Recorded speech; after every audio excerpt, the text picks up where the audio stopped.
என்னாச்சு சத்யா? நான் எதுவும் தப்பா சொல்லிட்டேனா? நீ எதுவும் தப்பா சொல்லல அர்ஜுன். உன் மனசுல இருக்கிற காதலை கொட்டிட்ட. ஆனா அதை தாங்கிக்கவும் வாங்கிக்கவும் தான் என்னால முடியல. என்ன மன்னிச்சிரு Arjun.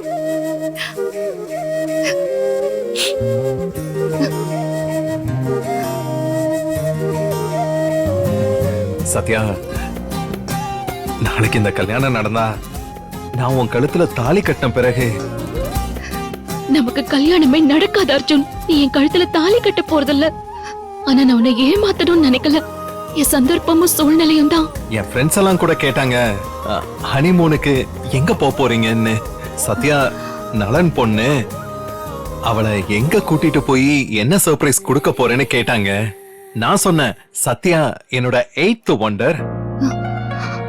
I will show her all 7 wonders of the world. என்ன மன்னிச்சிரு அர்ஜுன். முதல்ல நான் நலன் பொண்ணே இல்ல. நான் ரொம்ப சாதாரண கிராமத்து பொண்ணு. என் அக்கா வாழ்க்கையை காப்பாத்ததான் இங்க வந்த. அதுதான் நாளைக்கு நடக்க போகுது. சத்யா, உனக்கு வேற ஏதாவது ஆசை இருக்கா? ஏதாவது யோசிச்சு வச்சிருக்கியா? சொல்லு.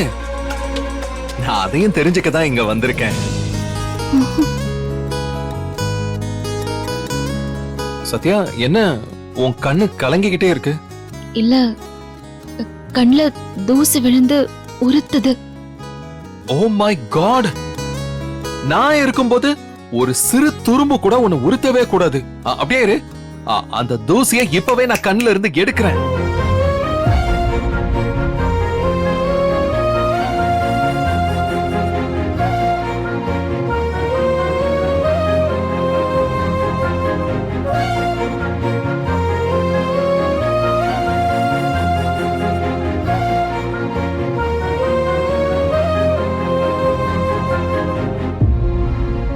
ஓகேவா?